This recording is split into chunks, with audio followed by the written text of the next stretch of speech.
আসসালামু আলাইকুম, স্বাগতম ডেইলি ফোকাস সংবাদে। আমি মোহাম্মদ রায়হান আজকের সব আন্তর্জাতিক খবর নিয়ে হাজির হয়েছি। শুরুতেই জানিয়ে দিব সংবাদ শিরোনাম, তারপর বিস্তারিত। যুক্তরাষ্ট্রকে বাদ দিয়ে ইরানের পক্ষে সৌদি আরব। মুহূর্তেই ছুটবে কয়েকশো ক্ষেপণাস্ত্র। নিরাপত্তা পরিষদে বিভক্ত বিশ্ব। যুক্তরাষ্ট্রকে ধুয়ে দিল ইরান। নোবেল পুরস্কার নিয়েই ছাড়লেন ট্রাম্প। আরব নেতাদের তৎপরতায় ইরানে হামলা স্থগিত ট্রাম্পের। এই বিষয়ে আপনার মতামত কি কমেন্টে জানান এবং যুদ্ধের সকল আপডেট পেতে চ্যানেলটি সাবস্ক্রাইব করুন। আসসালামু আলাইকুম, স্বাগতম জানাচ্ছি ডেইলি ফোকাস সংবাদে। আমি মোহাম্মদ কিবরিয়া। এতক্ষণ শুনছিলেন সংবাদ শিরোনাম, এবার বিস্তারিত। মধ্যপ্রাচ্যের ভূরাজনীতিতে বর্তমানে এক অভাবনীয় পরিবর্তন লক্ষ্য করা যাচ্ছে, যা বিশ্বমঞ্চে নতুন আলোচনার জন্ম দিয়েছে, এবং এই পরিবর্তনের কেন্দ্রে রয়েছে সৌদি আরব ও ইরানের মধ্যকার সম্পর্ক। দীর্ঘদিনের বৈরিতা কাটিয়ে দেশ দুটি এখন যেভাবে কাছাকাছি আসছে তা দেখে অনেক বিশ্লেষকই মনে করছেন যে সৌদি আরব হয়তো ধীরে ধীরে যুক্তরাষ্ট্রের বলয় থেকে বেরিয়ে এসে নিজস্ব একটি আঞ্চলিক মেরুকরণ তৈরির চেষ্টা করছে, যা বৈশ্বিক রাজনীতির ভারসাম্য বদলে দিতে পারে। বিশেষ করে সম্প্রতি বেইজিংয়ের মধ্যস্থতায় দুই দেশের মধ্যে যে কূটনৈতিক সম্পর্ক পুনঃস্থাপিত হয়েছে তা কেবল একটি সাধারণ চুক্তি নয়, বরং এটি মধ্যপ্রাচ্যে পশ্চিমা প্রভাব হ্রাসের একটি বড় সংকেত হিসেবে দেখা হচ্ছে। এবং এই প্রক্রিয়ায় সৌদি আরব যেভাবে ইরানের প্রতি বন্ধুত্বের হাত বাড়িয়ে দিয়েছে, তাতে যুক্তরাষ্ট্রের কপালে চিন্তার ভাঁজ পড়াটাই স্বাভাবিক। আপনারা যারা এই ভিডিওটি দেখছেন তারা নিশ্চয়ই উপলব্ধি করতে পারছেন যে আন্তর্জাতিক রাজনীতিতে কোনো কিছুই স্থায়ী নয় এবং স্বার্থের খাতিরে চিরশত্রুও মিত্র হয়ে যেতে পারে। আর ঠিক এই বিষয়টি এখন মধ্যপ্রাচ্যে ঘটছে, যেখানে তেল বাণিজ্য থেকে শুরু করে নিরাপত্তা নিশ্চিত করতে দেশগুলো নিজেদের মধ্যে নতুন সমীকরণ তৈরি করছে। এই আলোচনার গভীরে গেলে দেখা যায় যে সৌদি আরবের ভিশন 2030 বাস্তবায়নের জন্য একটি শান্তিপূর্ণ আঞ্চলিক পরিবেশ অত্যন্ত প্রয়োজন, আর সেই লক্ষ্যেই তারা ইরানের সাথে দীর্ঘস্থায়ী সংঘাতের পথ পরিহার করে গঠনমূলক আলোচনার পথে হাঁটছে, যা ভবিষ্যতে পুরো অঞ্চলের অর্থনৈতিক চিত্র বদলে দিতে পারে। দর্শক, আপনারা যদি নিয়মিত এই ধরনের গভীর বিশ্লেষণমূলক সংবাদ পেতে চান, তবে আমাদের চ্যানেলটি সাবস্ক্রাইব করে পাশে থাকা বেল আইকনটি চেপে দিন এবং এই ভূরাজনৈতিক পরিবর্তন নিয়ে আপনার মূল্যবান মতামত অবশ্যই কমেন্ট বক্সে লিখে জানাবেন, কারণ আপনাদের মতামত আমাদের পরবর্তী ভিডিওর অনুপ্রেরণা যোগায়। আন্তর্জাতিক বিশ্লেষকরা বলছেন যে সৌদি আরব এখন আর কেবল একটি নির্দিষ্ট শক্তির ওপর নির্ভর করতে চায় না, বরং তারা চীন, রাশিয়া এবং ইরানের সাথে সম্পর্ক উন্নয়নের মাধ্যমে একটি বহুমুখী পররাষ্ট্রনীতি গ্রহণ করেছে, যা ওয়াশিংটনের জন্য একটি বড় চ্যালেঞ্জ হয়ে দাঁড়িয়েছে। এবং এই নতুন সখ্যতার ফলে ইয়েমেন যুদ্ধ থেকে শুরু করে সিরিয়া বা লেবাননের অভ্যন্তরীণ সংকটের সমাধানেও ইতিবাচক প্রভাব পড়ার সম্ভাবনা তৈরি হয়েছে। তবে এই সম্পর্কের স্থায়িত্ব কতটা হবে এবং যুক্তরাষ্ট্র এর প্রতিক্রিয়ায় কী ধরনের পদক্ষেপ নেয় তা দেখার জন্য আমাদের আরও কিছু সময় অপেক্ষা করতে হবে, কারণ বিশ্ব রাজনীতির এই দাবার চালে প্রতিটি পদক্ষেপই অত্যন্ত গুরুত্বপূর্ণ এবং স্পর্শকাতর। প্রতিরক্ষা ব্যবস্থার আধুনিকায়ন এবং সামরিক সক্ষমতা প্রদর্শনের ক্ষেত্রে মধ্যপ্রাচ্যের দেশগুলো বর্তমানে যে পর্যায়ে পৌঁছেছে তা সত্যি অভাবনীয়, এবং বিশেষ করে ইরানের ক্ষেপণাস্ত্র কর্মসূচি এখন বিশ্বব্যাপী আলোচনার কেন্দ্রবিন্দুতে পরিণত হয়েছে। সাম্প্রতিক সময়ে ইরানের সামরিক কর্মকর্তারা দাবি করেছেন যে তাদের হাতে এমন সব উন্নত প্রযুক্তির ক্ষেপণাস্ত্র রয়েছে যা মুহূর্তের মধ্যেই শত শত মাইল পাড়ি দিয়ে নিখুঁতভাবে লক্ষ্যবস্তুতে আঘাত হানতে সক্ষম, এবং এই সক্ষমতা তারা কেবল প্রদর্শনের জন্য নয়, বরং একটি শক্তিশালী প্রতিরক্ষার ঢাল হিসেবে গড়ে তুলেছে।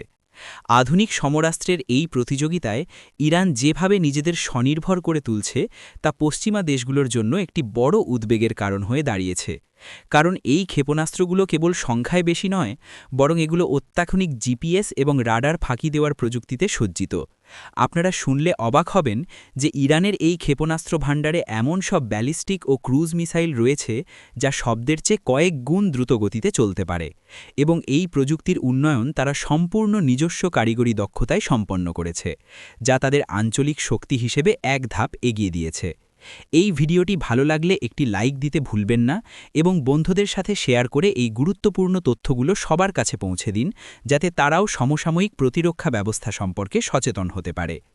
বিশ্লেষকরা মনে করছেন যে এই ধরনের সামরিক শক্তির মহড়া আসলে একটি ডিটারেন্স বা প্রতিরোধমূলক ব্যবস্থা, যার মূল উদ্দেশ্য হল সম্ভাব্য কোনো বহিঃশত্রুর আক্রমণ থেকে নিজেদের রক্ষা করা এবং আঞ্চলিক স্থিতিশীলতা বজায় রাখা।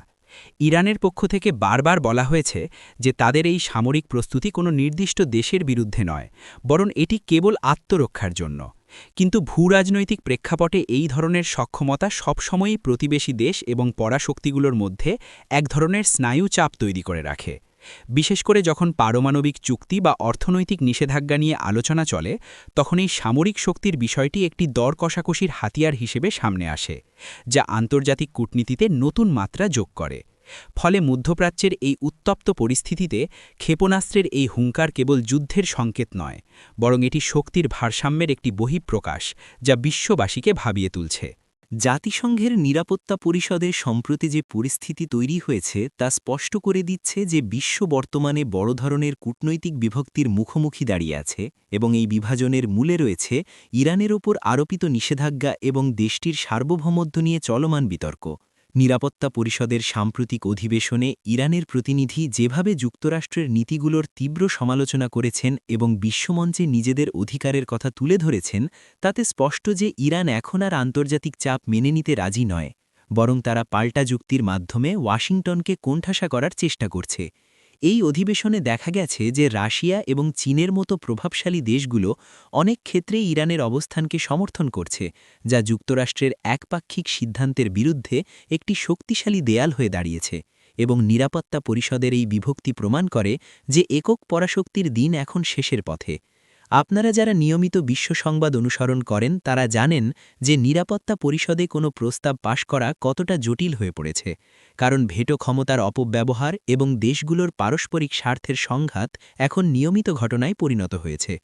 আমাদের এই প্রচেষ্টা যদি আপনাদের ভালো লাগে তবে চ্যানেলটি সাবস্ক্রাইব করে আমাদের উৎসাহিত করুন, যাতে আমরা আরও তথ্যবহুল কন্টেন্ট নিয়ে আপনাদের সামনে হাজির হতে পারি। ইরানের পক্ষ থেকে অভিযোগ করা হয়েছে যে যুক্তরাষ্ট্র আন্তর্জাতিক আইন লঙ্ঘন করে তাদের ওপর অন্যায় নিষেধাজ্ঞা চাপিয়ে দিয়েছে, যা দেশটির সাধারণ মানুষের জীবনযাত্রাকে ব্যাহত করছে, এবং নিরাপত্তা পরিষদ এই ক্ষেত্রে নীরব ভূমিকা পালন করছে। অন্যদিকে যুক্তরাষ্ট্রের দাবি হল তারা কেবল বিশ্বশান্তি রক্ষার স্বার্থে ইরানের পারমাণবিক কর্মসূচি নিয়ন্ত্রণে রাখার চেষ্টা করছে। কিন্তু এই দুই বিপরীতমুখী অবস্থানের কারণে সাধারণ শান্তিপ্রিয় দেশগুলো এখন উভয় সংকটে পড়েছে। এই কূটনৈতিক লড়াই কেবল আলোচনার টেবিলেই সীমাবদ্ধ নেই, বরং এটি এখন বিশ্ব অর্থনীতি এবং বাণিজ্যের ওপরও বড় প্রভাব ফেলছে, কারণ নিষেধাজ্ঞার ফলে জ্বালানি তেলের বাজারে অস্থিরতা দেখা দিচ্ছে। নিরাপত্তা পরিষদের এই অচলাবস্থা নিরসনে বিশ্বের প্রভাবশালী দেশগুলোকে এগিয়ে আসতে হবে, নতুবা এই বিভক্তি ভবিষ্যতে আরও বড় কোনো সংকটের জন্ম দিতে পারে, যা কারো জন্যই কাম্য নয়। এবং এই প্রেক্ষাপটে ইরানের কড়া বার্তা এখন আলোচনার কেন্দ্রবিন্দুতে রয়েছে। যুক্তরাষ্ট্রের সাবেক প্রেসিডেন্ট ডোনাল্ড ট্রাম্প এবং নোবেল শান্তি পুরস্কার এই দুটি বিষয়ে যখন একসাথে উচ্চারিত হয়, তখন সেখানে আলোচনা এবং সমালোচনার ঝড় উঠবে, একেই স্বাভাবিক। তবে সাম্প্রতিক সময়ে তার সমর্থক এবং কিছু আন্তর্জাতিক মহলের পক্ষ থেকে তাকে এই পুরস্কারের জন্য যোগ্য হিসেবে তুলে ধরার বিষয়টি নতুন করে আলোচনায় এসেছে।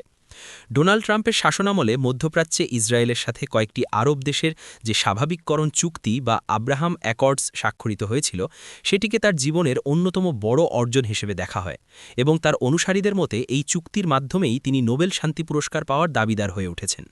যদিও নোবেল কমিটি এখন পর্যন্ত তাকে এই পুরস্কার প্রদান করেনি, তবুও তার পক্ষ থেকে এবং তার রাজনৈতিক শিবিরের পক্ষ থেকে এই নিয়ে যে তৎপরতা লক্ষ্য করা যাচ্ছে তা বেশ কৌতূহল উদ্দীপক, কারণ ট্রাম্প মনে করেন যে তিনি বিশ্বের বিভিন্ন প্রান্তে সংঘাত কমিয়ে আনতে গুরুত্বপূর্ণ ভূমিকা পালন করেছেন।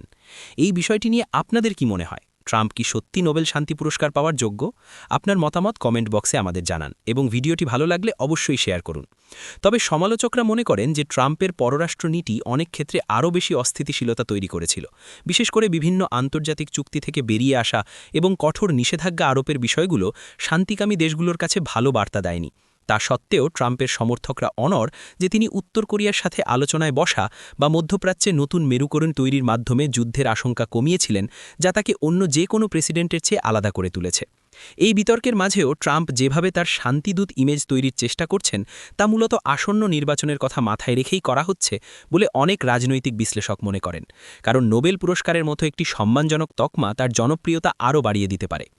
আন্তর্জাতিক পর্যায়ে নোবেল শান্তি পুরস্কার সবসময়ই একটি বিতর্কের বিষয় হয়ে থাকে, কারণ অতীতেও অনেক নেতার এই পুরস্কার পাওয়া নিয়ে ব্যাপক সমালোচনা হয়েছে, আর সেই তালিকায় ট্রাম্পের নাম অন্তর্ভুক্ত হওয়া মানেই এই বিতর্ক নতুন উচ্চতায় পৌঁছানো। ট্রাম্পের এই নোবেল পাওয়ার আকাঙ্ক্ষা বা তার সমর্থকদের দাবি শেষ পর্যন্ত বাস্তবে রূপ নেবে কিনা তার সময় বলে দেবে, তবে এটি যে বর্তমান বিশ্বের একটি অন্যতম আলোচিত টপিক তা বলার অপেক্ষা রাখে না। মধ্যপ্রাচ্যে যখন যুদ্ধের দামামা বাজছিল, এবং ইরানের উপর সম্ভাব্য হামলার সব প্রস্তুতি সম্পন্ন বলে মনে করা হচ্ছিল, ঠিক তখনই আরব বিশ্বের প্রভাবশালী নেতাদের তড়িৎ হস্তক্ষেপ এবং কূটনৈতিক তৎপরতায় সেই হামলার পরিকল্পনা স্থগিত করার খবরটি বিশ্বজুড়ে স্বস্তি বয়ে এনেছে। ডোনাল্ড ট্রাম্পের আমলের শেষের দিকে বা বর্তমান সময়ে যখনই উত্তেজনা চরম পর্যায়ে পৌঁছেছে, তখনই দেখা গেছে যে সৌদি আরব, সংযুক্ত আরব আমিরাত এবং কাতারের মতো দেশগুলো মধ্যস্থতাকারীর ভূমিকা পালন করে একটি বড় সংঘাত এড়িয়ে যাওয়ার চেষ্টা করেছে। এই আরব নেতারা খুব ভালো করেই জানেন যে ইরানে কোনো ধরনের সামরিক হামলা হলে তার প্রথম এবং সরাসরি প্রভাব পড়বে প্রতিবেশী দেশগুলোর ওপর, এবং পুরো অঞ্চলের অর্থনীতি ও নিরাপত্তা ব্যবস্থা ভেঙে পড়বে, যা কারো জন্যই সুখকর হবে না। এই কূটনৈতিক জট খোলার গল্পটি সত্যিই রোমাঞ্চকর, কারণ পর্দার আড়ালে অনেকগুলো দেশ একযোগে কাজ করেছে যাতে ট্রাম্প প্রশাসনকে বোঝানো যায় যে যুদ্ধের চেয়ে আলোচনার মাধ্যমেই দীর্ঘমেয়াদী সমাধান সম্ভব। দর্শক, আপনারা যদি আমাদের এই বিস্তারিত আলোচনা উপভোগ করেন, তবে চ্যানেলটি সাবস্ক্রাইব করে আমাদের পরিবারের সদস্য হয়ে যান এবং এই ধরনের আরও এক্সক্লুসিভ নিউজ আপডেট পেতে নোটিফিকেশন অন করে রাখুন। সামরিক বিশেষজ্ঞরা বলছেন যে ইরানের উপর হামলা চালানো মানে হল পুরো মধ্যপ্রাচ্যকে একটি অনিশ্চিত আগুনের মুখে ঠেলে দেওয়া, কারণ ইরানের পাল্টা আঘাত হানার সক্ষমতাও কম নয়, এবং এই বিষয়টি আরব নেতারা ওয়াশিংটনকে জোরালোভাবে বোঝাতে সক্ষম হয়েছেন। এই তৎপরতার ফলে সাময়িকভাবে যুদ্ধের উত্তেজনা কমলেও স্থায়ী শান্তি প্রতিষ্ঠার জন্য আরও অনেক পথ পাড়ি দেওয়া বাকি আছে, কারণ দুই পক্ষের মধ্যে আস্থার সংকট এখনও প্রবল।